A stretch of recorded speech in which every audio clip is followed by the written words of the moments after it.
There's some progress to tell you about with the next farm bill. Joining us now is Jody Campiche, our ag policy specialist. And Jody, I understand there's been a lot of stuff going on in the Senate right now. What's the latest there? Well, the latest in the Senate is, a few weeks ago, the Senate came out with their version of the farm bill, and they've been, debating what they're going to do with it. And in the last few days, they've actually come to an agreement, and they're going to vote on 73 amendments over this next week.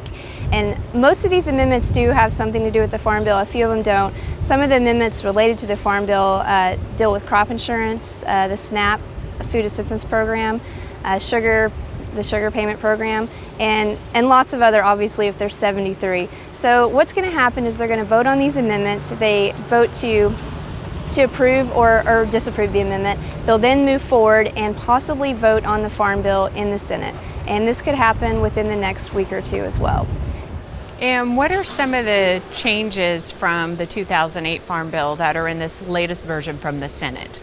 So the key changes are the elimination of direct payments, the elimination of the target price program, which was also called the countercyclical payment program, key changes in the commodity programs, particularly a new ag risk coverage program that would be available for all the commodity crops. One key thing in the Farm Bill as well is that with the Senate version of the bill, they have actually not included a target price program. So there's some discussion about whether or not that should go in the Farm Bill.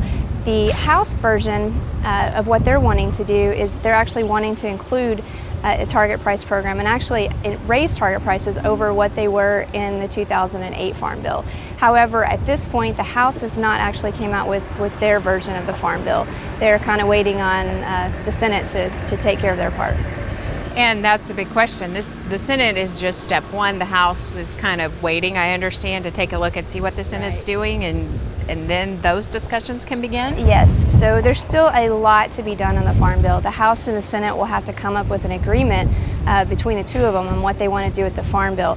The House is definitely more interested in including an additional commodity payment program, mostly the target price program, because there's a lot of southern producers, particularly peanut and rice farmers, who are not particularly happy with what's in the Farm Bill right now because they feel like they still need a target price program, and I think the House is wanting to include a program of that kind in the Farm Bill.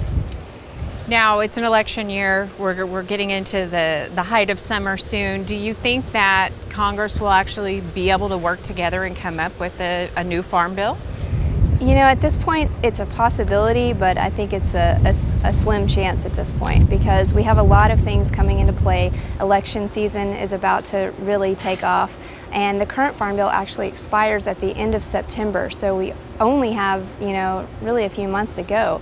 But what's going to happen, though, is that something has to be done by the end of September, so they'll either need to pass a new Farm Bill or they'll need to extend the current Farm Bill for maybe another year or a little less time. But if they extend the current Farm Bill, they'll have to make some decisions on programs, because some of the programs in the current Farm Bill don't actually have funding out past 2012. So there's a lot of decisions that'll have to be made regardless of if we get a new Farm Bill or they extend the current version. And add politics into the mix and you never know what will happen. Exactly. Okay, Jody, we appreciate the update and we'll see you again soon. Okay, thanks. Jody Campiche, our ag policy specialist.